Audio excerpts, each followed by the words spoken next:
Sooner or later, every one of us makes it to the crossroads of life, marked by the question, why am I? Which road you choose to take from that intersection will define your life.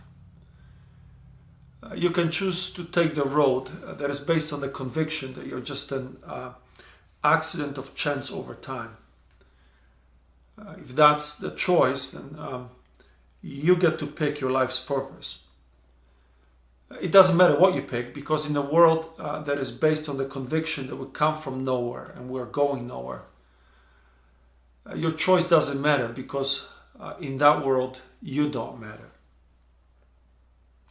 Then you can choose the other road, and that's the road based on the conviction that you were created by God. So if you take that road, it would make sense to inquire about God's purpose for your existence. And the best place to look would be to look in the book that claims to be God's word to people, the Bible. If you're looking for God's purpose for your life in the Bible, the best place to look is toward the end of Jesus' mission. Here we meet God in the flesh, crying out from the cross, "It is finished." Jesus' mission has come to an end. He came to die so that we can live, and then he rose from the dead so we can have life to the fullest. Now, in the last chapter of the first gospel, the Gospel of Matthew, Jesus is meeting with the people who have first heeded his call. They have followed in his footsteps. When Jesus cried out, "It is finished," I think that they thought it was all over. If the cross was confusing, the empty grave was disorienting. Now, Jesus wants to reorient their lives, spell out for them his purpose for being. So if you're looking for God's purpose, you find it right here in the closing words of the chapter. Speaking to his friends, now Jesus defines the reason for being. He says, "As you've been going, disciple all people." I think in most Bibles, those words are translated, "Go into all the world and make disciples of all nations." The point is that just as they've been going, as we've been going, and just as we will keep going, now the purpose for our lives is to disciple all people. That's all. That's God's purpose for your existence here and now. Pretty disappointing, isn't it? I mean, you can't help but feel a sense of letdown when you hear Jesus say the reason why he wants you to live, why he wants you to expend the rest of your life, is to disciple all people. I would expect something more. I mean, here we're talking about God in the flesh who has done some extraordinary things. You know, Jesus healed diseases that couldn't be touched by doctors' hands. He cast out demons. He even brought people from the dead. And then he did things that captured the imagination, like, calming the storm, or walking on water. So when it comes to the nature of our mission, I would expect him to spell out for us to do something grandiose, something amazing, extraordinary, something that would put our names in the history books. But all that Jesus has to say in spelling out the purpose for my life, for your life, is to say, why don't you go and disciple all people? I think that Jesus' call for us to go out there and make disciples is really a great corrective to that hyper culture that has invaded the church and permeated so much of its life. We live in a culture where bigger is always better. Then we come into the church and we discover that we think that God expects us to do something that will make the headlines, something that will turn heads. They were responsible for doing something extraordinary for God. So we have spawned conferences all over the world where we try to hype our people up on doing something extraordinary for God. I don't think that we get our mission from the Bible. I think we get it from a culture that has grown up on extreme games. Coming into the church, we are noticing that people are leaving because there's so much more excitement in the world. So in order to drum up some more enthusiasm for the mission, we try to make it extraordinary. I'm not really surprised. I mean, the life of the church, for the most part, is boring. Here we are, we're being told not to do drugs because they make you stupid. You can't drink too much because then you get drunk. And you're not supposed to have crazy sex because, as they warn you, it may lead to dancing. So in order to inspire the new generation growing up, we're trying to tell them that with Jesus you ought to do something extraordinary. The kind of woo-ha, go out there and change the world for Jesus. But then it turns out that if Jesus is right, the purpose for our lives is not to do something amazing for God. The purpose of our lives is to disciple all people. So if Jesus' mission is right, it all boils down not to the question, what am I doing in the church? How grand or impressive it is. But how much of what I'm doing is actually making disciples. You may be preaching there from one Sunday to the next to hundreds, maybe thousands of people. You've been doing it for a long time. That makes for an impressive note on the back of the book you're trying to promote. You're communicating Sunday after Sunday to thousands of people. But when you think about it from the vantage point of Jesus' mission, the question is not how many people do I preach to Sunday after Sunday, but how much of what I say to these people actually makes them disciples of Jesus Christ. So if after 10 years you're still preaching to your thousands, and you do not have thousands of people who actually can hear from God and speak for God from the Word like you do, you're probably failed in Jesus' mission. Or maybe you're leading worship in your church. You lift people's spirits. They leave emotionally touched. Your music's become so good that your albums sell out and you get your Golden Dove at the Christian Music Awards.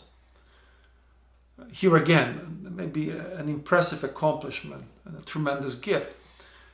But the question is not how many people have been uplifted by your music, but how many people have become disciples of Jesus Christ because they have got in harmony with God's truth. If they haven't, what you've done, again, may be impressive. You may fill stadiums, but really it doesn't matter. Or maybe you've given your life to humanitarian causes. You go out there and you feed whole villages. You've gone to the outskirts of the world and you've put food on the tables of people who are starving. I guess that's very good, very helpful. But still, as impressive as that is, if what you are doing out there on the edges of the world is not making disciples, it doesn't matter what else you do. It doesn't fulfill Jesus' mission.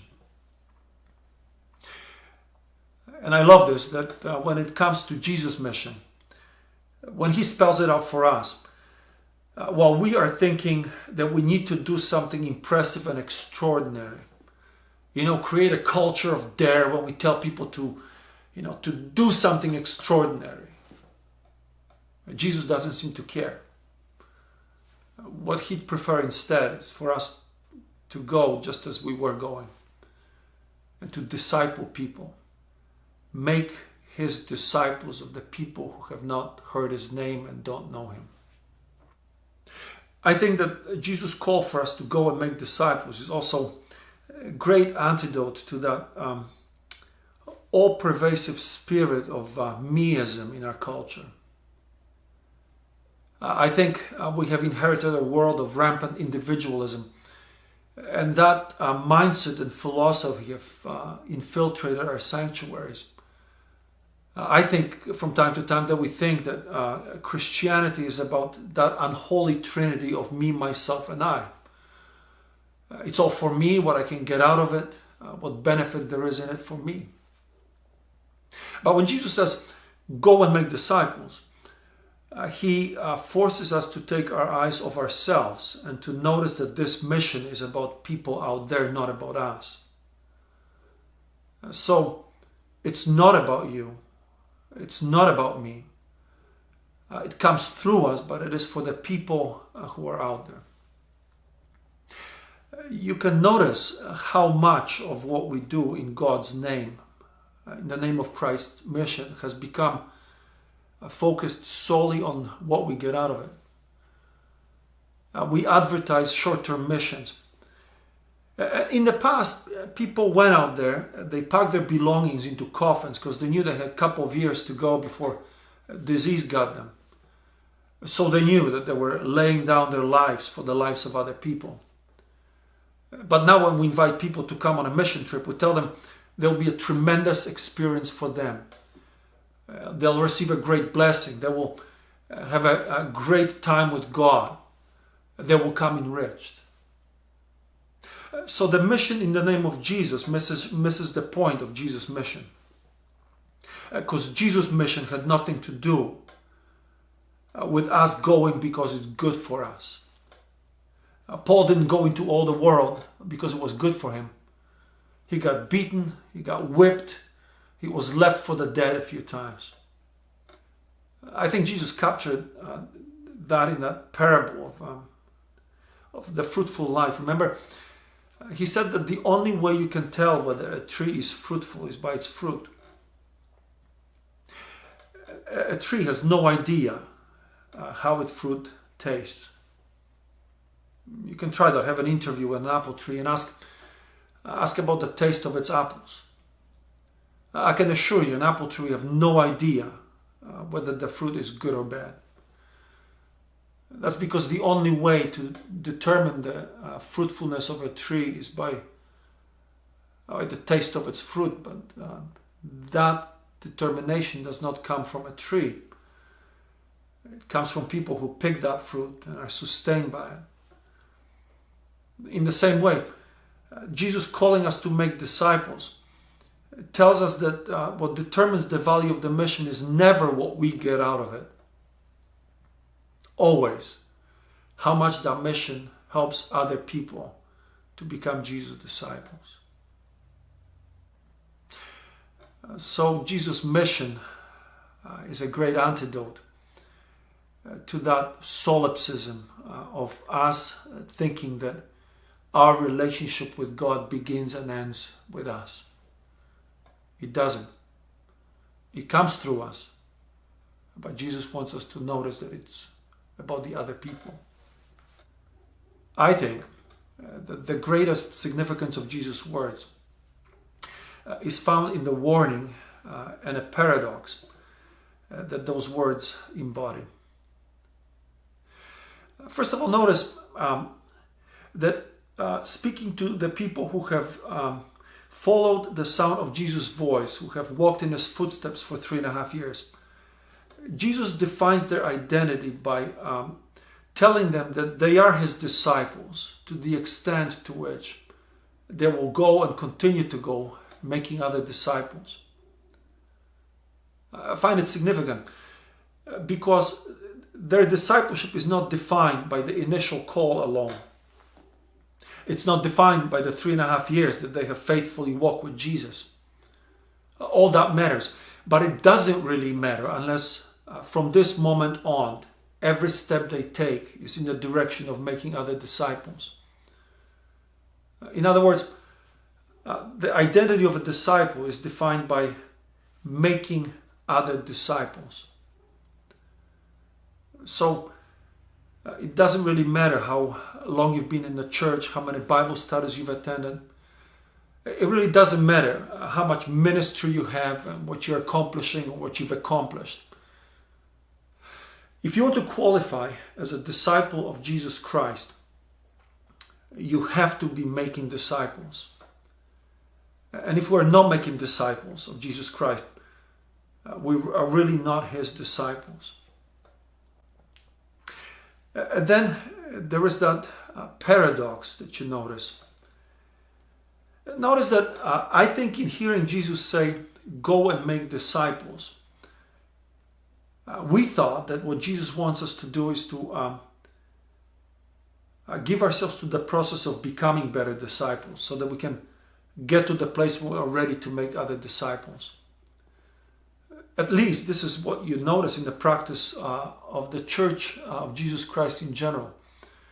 I think the vast majority of our resources are spent perpetually on trying to prepare people to be good enough disciples so they can finally start discipling other people.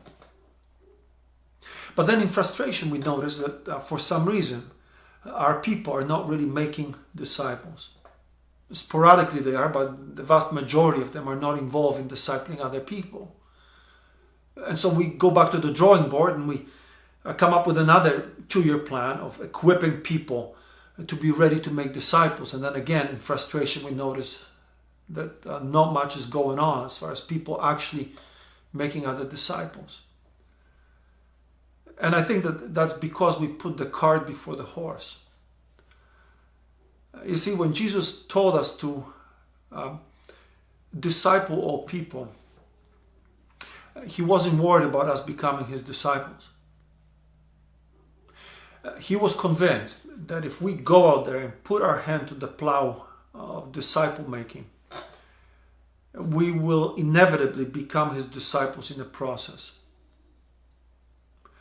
So, if you focus your life on becoming a disciple of Jesus, you will never make other disciples. But if you focus your life on discipling all people, you'll notice that you have become a disciple of Jesus in the process. That's the great paradox embedded in Jesus' calling. The paradox is that rather than waiting to be ready, which we can never get to, if we had 1,000 lifetimes, the only way to become a disciple is to go out there and start making disciples. So here we are. If you've been wondering what your purpose for being is, what is the biblical prescription for your life, Jesus spelled it out for you in 3 words. Disciple all people. So just as you've been going, and you'll keep going, make your life about making disciples of Jesus Christ. And of course, if you were to take the next step, you'd notice that it stands you at the crossroads of another question. I think most of you would like to ask, well, how do I do it? But before you get to the how question, there's another question that you need to answer. And that is, what makes a disciple? Because if you're going to make disciples, you need to know what is the identity of the people you're supposed to create. And here you need to inquire about the biblical identity. You need to find the biblical portrait of someone you could pick from the crowd of the usual suspects and say, well, here is a disciple. That's the next question that we need to pursue.